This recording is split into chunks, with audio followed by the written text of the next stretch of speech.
విజయవాడ ముంపు ప్రాంతాల్లో మెడికల్ క్యాంపులు అయితే నిర్వహిస్తున్నారు. ప్రస్తుతం మనం ఇక్కడ విద్యార్థిపురం మెడికల్ క్యాంప్లో ఉన్నాం. మేడం చెప్పండి, వచ్చినటువంటి వర్షాలకు ఎలాంటి వ్యాధులు సంభవిస్తాయి, అటువల్ల ఎలాంటి ప్రమాదం నుంచి బయటపడాలంటే ఎలా ఉంటుంది? ఇది మనకి ఫ్లడ్స్ వచ్చాయి కదండి. వీటి వల్ల ఏమవుతుందంటే నీటి సమస్యల వల్ల వచ్చే రోగాలు ఉంటాయి. తర్వాత జనాలు ఇంట్లోనే ఉండిపోయారు.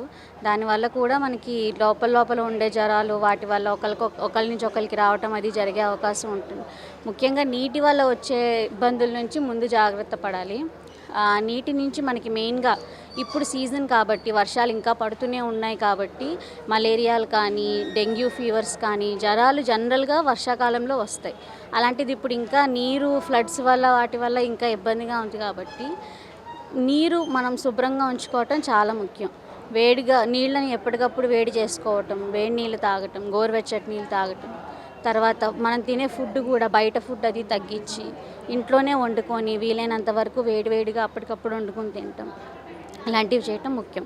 చిన్నపిల్లలకి వాళ్ళకు కూడా వేడి నీళ్ళు పట్టడం అది చాలా ఇంపార్టెంట్. ఎందుకంటే వీటి వల్ల కలరా కానీ అంటువ్యాధులు కానీ మలేరియాలు డెంగ్యూలు ఫీవర్స్ జలుబు దగ్గు సమస్యలు ఇలాంటివి వచ్చే అవకాశం చాలా ఉంటుంది. రెండో ఇంపార్టెంట్ ఏంటంటే టైఫాయిడ్. ఇప్పుడు ఆల్రెడీ మనకి టైఫాయిడ్ చాలా ఎక్కువ ఉంది ఇప్పుడు ఈ సీజన్లో. అది చాలదన్నట్టు ఈ నీటి కాలుష్యం వీటి వల్ల ఏమవుతుందంటే ఈ పొల్యూషన్ వల్ల ఇంకా టైఫాయిడ్ పెరిగే అవకాశం ఉంటుంది. విరోచనాలు వాంతులు ఇలాంటివి రావటం, కడుపు నొప్పి రావటం అలాంటివి కూడా వచ్చే అవకాశం ఉంటుంది. ఇప్పుడు వారం రోజుల పాటు ఎక్కువగా ఈ ప్రాంతం అంతా కూడా బాగా ముంపులో గురయ్యారు. ఇప్పుడిప్పుడే వాటర్ అయితే తగ్గింది, మళ్ళీ జనాలు లోపలికి వెళ్తారు, ఇళ్లలోకి వెళ్తున్నారు. ఎలాంటి జాగ్రత్తలు తీసుకోవాలి, ఎలా ఉండాలంటారు ఈ జబ్బుల నుంచి బయటపడాలంటే? ఇప్పుడే బాధ తగ్గింది కాబట్టి అసలైన రోగాలు అసలైన ఇబ్బందులు అనేది ఇప్పుడు బయటపడతాయండి. అంటే ఇప్పటిదాకా మనకి వర్షం ఉండడంతో ఇప్పటిదాకా తెలియదు. జనాలు ఈ నీరు ఎలా పోగొట్టుకోవాలనే దాని మీదే ఉంటుంది. ఎప్పుడైతే నీరు తగ్గుతుందో ఇప్పటి నుంచే మనకి అసలైన ఇబ్బందులు రావటం మొదలవుతాయి, ఈ జ్వరాలు రావడం అవి. కాబట్టి ముందు ఇంటికి వెళ్ళే ముందు ఇల్లంతా కూడా శుభ్రంగా కడుక్కొని శానిటైజ్ చేసుకోవటం చాలా ఇంపార్టెంట్. అది మనం ఇంట్లో కొంచెం బ్లీచింగ్ పెట్టుకొని 1-2 రోజులు ఆగి ఇల్లంతా కడుక్కొని తర్వాత శుభ్రపరుచుకొని ఇంటికి వెళ్ళాలి. ఇంటికి వెళ్ళిన తర్వాత కూడా కొన్నాళ్ల పాటు వేడి నీళ్ళు తాగటం, శుభ్రమైన ఫుడ్ తినడం, మంచి ఆహారం తీసుకోవటం కానీ, మాస్కులు పెట్టుకోవటం కానీ, శానిటైజర్లు వాడటం కానీ ఇలాంటివన్నీ జాగ్రత్త పడాలి. ఎందుకంటే అంటువ్యాధుల నుంచి బయటపడాలంటే ఎలాంటి చర్యలు తీసుకోవాలి, వీళ్ళు ఎలాంటి ప్రికాషన్ తీసుకుంటే ఉపయోగం ఉంటుంది వాళ్ళకి? అంతే అండి, మామూలుగా మాస్కులు పెట్టుకోవాలి కంపల్సరీగా. జ్వరాలు అవి మనకి ఎప్పుడు కూడా ఈ దోమలు కుట్టకుండా చూసుకోవాలి. నీరు అది అంతా కూడా ఇక్కడ స్టాగ్నెంట్ ఉండిపోయిన నీరు తర్వాత ఇప్పుడిప్పుడే క్లియర్ అవుతోంది. అంటే 4-5 రోజుల నుంచి అలా ఉండిపోయింది నీరు. కాబట్టి దీంట్లో మలేరియాకి సంబంధించిన దోమలు కానీ డెంగ్యూ జ్వరాలకి సంబంధించిన దోమలు కానీ లేకపోతే ఈ నీరు ఇది మామూలు నీళ్ళలో మంచి నీళ్ళలో కలవడం వల్ల కడుపులో నొప్పులు రావడం, టైఫాయిడ్ జ్వరాలు రావడం అవి కూడా వచ్చే అవకాశం ఉంటుంది. కాబట్టి చాలా ఇంపార్టెంట్గా చేతులు కడుక్కోవటం, మనం తీసుకునే ఆహారాన్ని కూడా ముందు కడుక్కొని తర్వాత వండుకోవటం, వేడివేడిగా తీసుకోవటం, వేడి నీళ్ళు తాగటం, గోరువెచ్చటి నీళ్ళు తాగటం, మాస్కులు పెట్టుకోవటం, ఏవి ముట్టుకోకుండా జాగ్రత్త పడటం అది చాలా ఇంపార్టెంట్ అండి.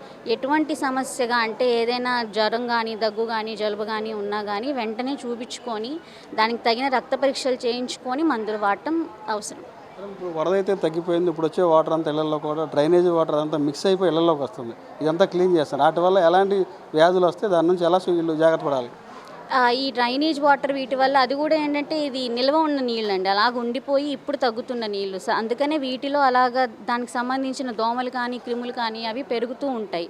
మనకి మామూలుగా మలేరియా జ్వరంకి సంబంధించినవి కానీ డెంగ్యూకి సంబంధించిన దోమలు అవి అన్నీ కూడా ఏంటంటే ఈ నీటిలోనే పెరిగి దాని నుంచి వస్తాయి. టైఫాయిడ్ అవన్నీ కూడా అలానే వస్తాయి మనకి. ఈ కలరా వ్యాధులు కానీ అంటువ్యాధులు కానీ ఇప్పుడు ఈ మధ్యకాలంలో నేను చూసిన పేషెంట్స్లో కొంతమందికి కూడా ఈ చర్మ వ్యాధులు కూడా వచ్చాయి. కాంటాక్ట్ డర్మటైటిస్ అలాంటివి అంటాం అనమాట. అలాగ చర్మ వ్యాధులు, చర్మం మీద చిన్న చిన్న పుండ్లు వచ్చి దాని నుంచి పస్సది రావడం అలాంటివి కూడా వస్తున్నాయి. కాబట్టి ఈ నీరుని కంపల్సరీగా మనం చూసుకోవాలి. ఎందుకంటే అంతా మిక్స్ అయిపోయింది. అవి తాగినా కూడా కడుపు నొప్పి వచ్చి టైఫాయిడ్ అలాంటి జ్వరాలు అవి వచ్చే అవకాశం కూడా ఉంటుంది. అందుకని నీరుని ఎప్పుడూ కూడా శుభ్రపరచుకోవటం, దాన్ని కాచి చల్లార్చే నీళ్ళు తాగటం చాలా ఇంపార్టెంట్ అండి. చిన్నపిల్లలు ఎలాంటి చర్యలు తీసుకోవాలి? తల్లిదండ్రులు చిన్నపిల్లల విషయంలో చిన్న బేబీస్ కానీ 1 year 2 years 5 years పిల్లలు ఎలాంటి చర్యలు తీసుకోవాలి? ఇప్పుడు నేను చూసిన పరంగా అయితే ఈ వారం రోజుల్లో కూడా చాలామంది పిల్లలకి కడుపు నొప్పి, దగ్గు, జలుబు, జ్వరంతోనే వస్తున్నారు. వాంతులు, విరోచనాలు తక్కువే, కానీ విరోచనాలు అయిన పిల్లలు కూడా ఉన్నారు. కాబట్టి కంపల్సరీగా వాళ్ళకి పెట్టే ముందు కానీ ఏదైనా సరే పాలు కానీ ఏదైనా వేడిగా ఇవ్వాలి ఆ టైంకి మనం ప్రిపేర్ చేసి. జ్వరం, దగ్గు, జలుబు ఉంటే మామూలుగా షాపులకి వెళ్ళి మెడిసిన్స్ తీసుకోవటం కాకుండా ముందు చూపించుకొని దానికి తగ్గ రక్త పరీక్షలు అవి కూడా చేయించుకోవాలి. ఎందుకంటే అది ఏ రకమైన జ్వరమో తెలియకపోతే తర్వాత వేరే వేరే సమస్యలు రావటం అది కూడా ఉండే అవకాశం. అందుకని రక్త పరీక్షలు చేయించుకో, దానికి తగ్గ మందులు వాడటం అవసరం.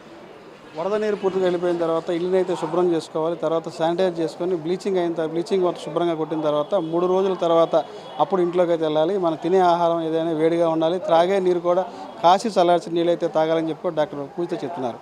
కెమెరామ్యాన్ కిషోర్తో రాజ్ కమల్, S4 మీడియా, విజయవాడ.